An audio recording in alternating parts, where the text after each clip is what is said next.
నేను డాక్టర్ శ్రీకాంత్ వేముల. నేను neurologist. Magna neurology సెంటర్లో నేను పేషెంట్స్ని చూస్తూ ఉంటాను. మన శరీరంలో ప్రతి పార్ట్కి బ్లడ్ సప్లై కావాలి. బ్లడ్ సప్లై తగ్గితే ఆ పార్ట్ సరిగ్గా పనిచేయదు. ప్రతి భాగానికి ఒక్కొక్క డిఫరెంట్ రిక్వైర్మెంట్ ఉంటుంది. చేతికి ఒకలాగా, మెదడుకు ఒకలాగా, హార్ట్కి ఒకలాగా, లివర్కి ఒకలాగా అవసరం ఉంటుందన్నమాట. అన్నిటికంటే మన బాడీలో ఎక్కువ పనిచేసేది బ్రెయిన్. కాబట్టి బ్రెయిన్కి మన బాడీలో మిగతా భాగాల కంటే అన్నిటికంటే ఎక్కువ బ్లడ్ సప్లై కావాలి. సో బ్లడ్ సప్లై తగ్గినప్పుడు మిగతా భాగాలు పెద్ద డ్యామేజ్ కాకపోయినా బ్రెయిన్ అనేది చాలా తొందరగా డ్యామేజ్ అవుతుంది.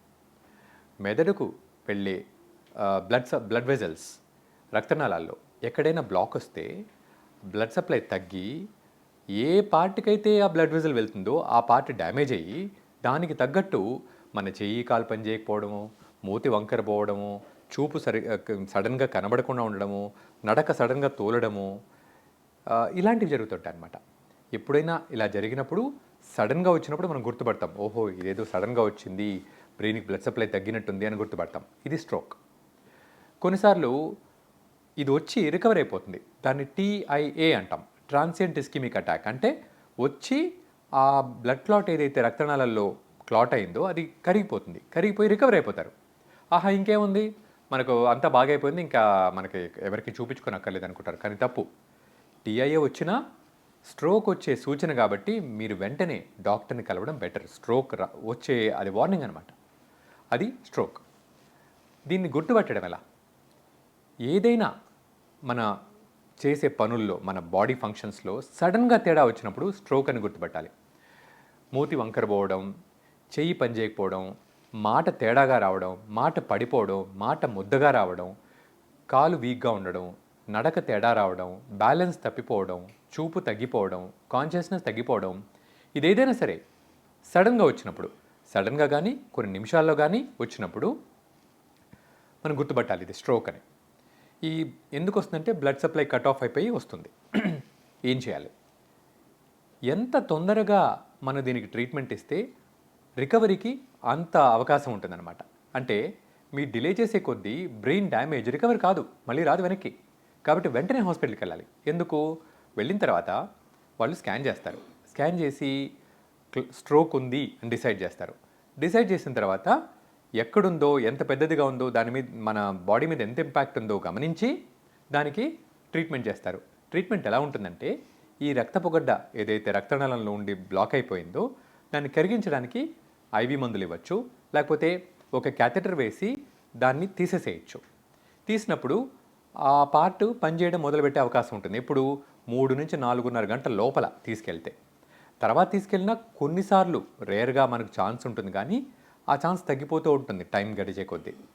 కొన్ని గంటల తర్వాత, 6-7 గంటల తర్వాత అసలు ఛాన్స్ చాలా తక్కువ. అయినా కానీ తీసుకెళ్ళాలి. ఎందుకంటే అది చేయలేకపోయినా వేరే ట్రీట్మెంట్స్ చేసి అది ఎక్కువ కాకుండాను, కొత్తగా రాకుండాను, వచ్చింది బాగా అవ్వడానికి మందులు ఇవ్వడము, ఇవన్నీ చేస్తారన్నమాట. సో స్ట్రోక్ అనేది ఎమర్జెన్సీ, ఇమ్మీడియట్గా తీసుకెళ్ళాలి. మన బ్రెయిన్ని కాపాడాలంటే, మనకు వచ్చిన ప్రాబ్లం రిజాల్వ్ అవ్వాలంటే వెంటనే తీసుకెళ్ళాలి. డిలే చేయకుండా, చూద్దాంలే ఏదో రేపొద్దున అనుకునే సమస్య లేదు, వెంటనే తీసుకెళ్ళండి. ఓకే, స్ట్రోక్ వచ్చింది, ఏం చేస్తారు? హాస్పిటల్కి వెళ్ళారు, ట్రీట్ చేశారు. కొన్నిసార్లు 30% రికవర్ అయిపోతారు. ఒక 60 to 70% పూర్తిగా రికవరీ కాకపోవచ్చు. అయినా కానీ బ్రెయిన్లో స్ట్రోక్ వచ్చినప్పుడు మెదడులో ప్రెషర్ పెరిగే అవకాశం ఉంటుంది. ఆ పెరగకుండా దాన్ని మందులు ఇస్తారు ప్రెషర్ తగ్గించడానికి. ఇచ్చి బీపీ, షుగర్, ఇన్ఫెక్షన్స్, కాళ్ళల్లో క్లాట్స్ కావడం, హార్ట్ ప్రాబ్లమ్స్, ఇవన్నీ కూడా కాంప్లికేషన్స్ వస్తాయన్నమాట. వచ్చినప్పుడు వాటికి ముందే ప్రిపేర్డ్గా ఉంటారు డాక్టర్స్. గమనిస్తారు, చెక్ చేస్తారు, కనుక్కుంటారు. ఇది కాళ్ళలో క్లాట్ అయింది, కాళ్ళు వాచిపోయాయి, కాళ్ళు క్లాట్ అయ్యాయి, ఫీవర్ వచ్చింది, ఇన్ఫెక్షన్ వచ్చింది, షుగర్ బాగా పెరిగిపోయింది, బీపీ బాగా పెరిగిపోయింది, లంగ్స్లో క్లాట్స్ ఫామ్ అవుతున్నాయి, బ్లడ్ సప్లై తగ్గి హార్ట్ అటాక్ వచ్చే సూచనలాగుంది, నొప్పి లేకపోయినా హార్ట్ అటాక్ వచ్చింది. ఇవన్నీ కూడా డాక్టర్స్ గమనిస్తూ ఉంటారు. గమనించి వాటికి ట్రీట్ చేస్తారు. ఎందుకంటే స్ట్రోక్ వచ్చిన తర్వాత ప్రాణాపాయం అనేది ఒకటి హార్ట్ వల్ల వస్తుంది, రెండోది ఇన్ఫెక్షన్ వల్ల వస్తుంది, మూడోది కాళ్ళలో క్లాట్స్ ఫామ్ అయ్యి లంగ్స్లోకి వెళ్తే ఆ విధంగా వస్తుంది. ఇవి 3 జరగకుండా ఆపుతారన్నమాట. సో స్ట్రోక్కి బ్రెయిన్లో స్ట్రోక్ వచ్చింది కదా, దాని ఇంపాక్ట్ తగ్గడానికి కొన్ని మందులు ఇస్తారు. ఇచ్చి కొంచెం బెటర్ అయిన తర్వాత మళ్ళీ రాకుండా మందులు పెట్టి ఎక్కడి నుంచి వచ్చిందో కనుక్కొని దానికి అప్రాపరేట్గా పెడతారన్నమాట. అంటే కొన్నిసార్లు మెడలో ఉండే రక్తనాళాల్లో క్లాట్ కావచ్చు, హార్ట్లో కావచ్చు, ఎక్కడి నుంచి వచ్చిందో కనుక్కొని దాని ప్రకారం ఆ మందులు ఇస్తారన్నమాట. దాంతోపాటు బీపీ షుగర్ కంట్రోల్ చేయడానికి మందులు ఇస్తారు. డయట్, మీరు తినే తిండిలో మార్పులు ఎలా చేయాలో చెప్తారు. మీరు ఎక్సర్సైజ్ గురించి, నిద్ర గురించి, మీ బీపీ షుగర్ ఎలా మానిటర్ చేయాలో చెప్తారు. ఇవన్నీ చెప్పి పంపిస్తారన్నమాట. ఇది స్ట్రోక్. స్ట్రోక్ రకరకాల కారణాల వల్ల వస్తుంది. కొందరికి నేను ఇంతకుముందు అన్నట్టు మెడలో వెళ్ళే రక్తనాళాల్లో బ్లాక్స్ రావచ్చు, హార్ట్ అటాక్ వచ్చిన తర్వాత హార్ట్లో క్లాట్స్ ఫామ్ కావచ్చు, పుట్టినప్పుడే హార్ట్లో తేడాలు ఉంటే కంజనిటల్ హార్ట్ డిసీజ్ వల్ల రావచ్చు, వాల్వర్ హార్ట్ డిసీజ్ వల్ల రావచ్చు, రక్తపు గడ్డలు మనకు ఏర్పడే కొందరికి ఆ రిస్క్ ఎక్కువ ఉంటుందన్నమాట, వాళ్ళకి రావచ్చు. ఇలా రకరకాల కారణాలు ఉంటాయి. ఆ కారణాలన్నీ హాస్పిటల్ ఉన్నప్పుడు కనుక్కుంటారు. కనుక్కొని దానికి తగ్గట్టు మనకు మందులు ఇస్తారు. ఏదేమైనా స్ట్రోక్ అనేది ఎమర్జెన్సీ కాబట్టి, దాన్ని రికవర్ అయ్యే ఛాన్స్ ఉంది కాబట్టి వెంటనే ట్రీట్మెంట్ తీసుకోవాలి. తీసుకొని తర్వాత రాకుండా మందులు క్రమం తప్పకుండా డాక్టర్ మాట విని వాడాలి. అప్పుడు మనం హ్యాపీగా ఉంటాం. స్ట్రోక్లో కూడా చాలా రకాలు ఉంటాయన్నమాట.